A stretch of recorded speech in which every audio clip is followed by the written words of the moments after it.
this tutorial, I will be concluding the topic on the MFP-3D AFM. Specifically, I will show you how to image in both attractive and repulsive regime. Also, I will show you how to save and export the scan images. For this demonstration, I will be scanning a calcite surface. The surface could be challenging to scan, but I will show you some tricks to get around the challenges. First, find the critical amplitude of a tip as discussed in the last video. For this tip, it is about 280 mV. So to image in the attractive regime, I have to tune down the free amplitude to about 140 mV, about half of the critical amplitude.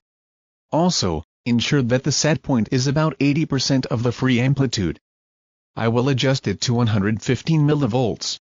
You can set the scan area here. For this demonstration, I'm setting it to 200 nanometers. So the tip will scan the area 200 by 200 nanometers. Then click on the Frame Up button to start imaging. You can see that the cantilever is in the attractive regime. For imaging, you need to monitor these graphs here. That is the height retrace, the amplitude retrace, phase retrace, and the Z-sensor retrace monitor. Each monitor has the area map, which shows contrast and the profile plot as well. The height monitor shows you the surface contour and profile of the sample as the tip scans across the surface. For instance, the valley in this plot corresponds to the dark pixels on the contrast map while the crest on the plot corresponds to the white pixels on the map. There is about 3 nanometers height difference between this area here. The red and blue line in the line plot shows the trace and retrace as the tip move across scan along the surface. So as a rule of thumb, these two lines should more or less coincide. The Z-sensor retrace map reflects the movement of the Z-piezo in response to the amplitude of the cantilever. The amplitude retrace map shows the change in amplitude as the tip moves across the sample surface. As a reminder, we mentioned in earlier episodes that we are imaging in amplitude modulation mode.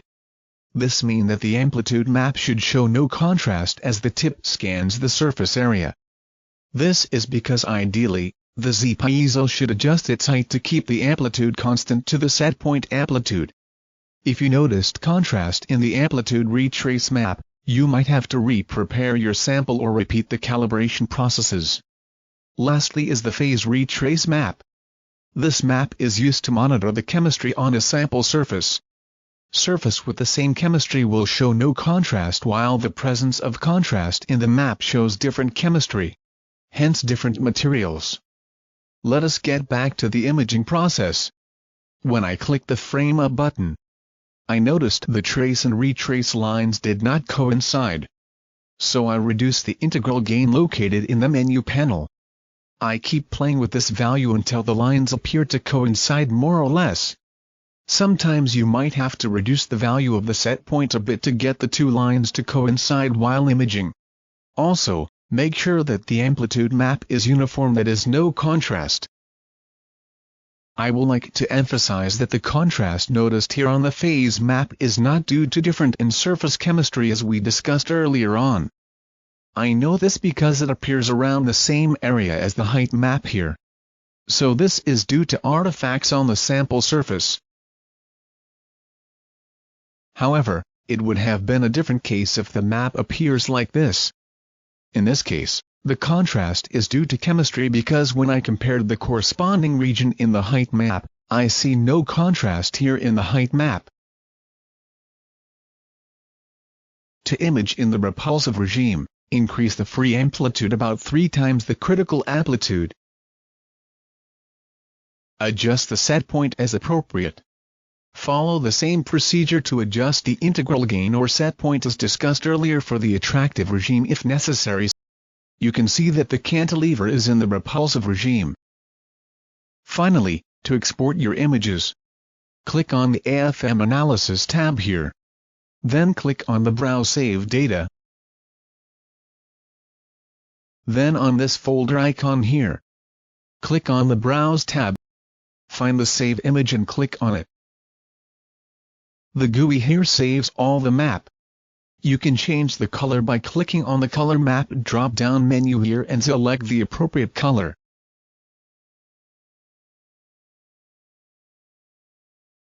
Then navigate to the File menu and save the graphics. Select your desired file format.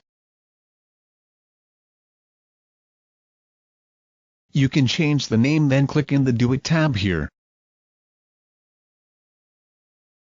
Then choose your file path and save.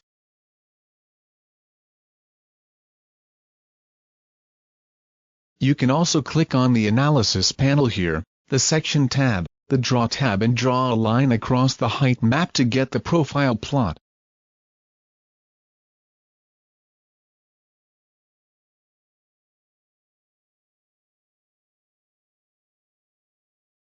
You can also get the surface roughness and the RMS value and export it.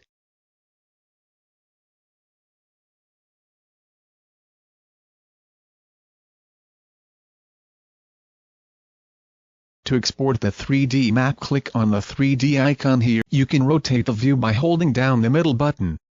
Then on the panel here, click on the New tab and Export Layout. Navigate to the File menu, click on the Save Graphic tab and the Save Graphic GUI. Rename the file and click on the Do It button.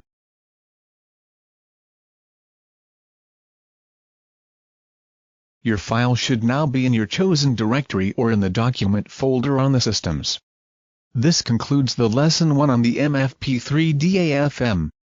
In the next video, we will be looking at the Cipher AFM from Asylum research.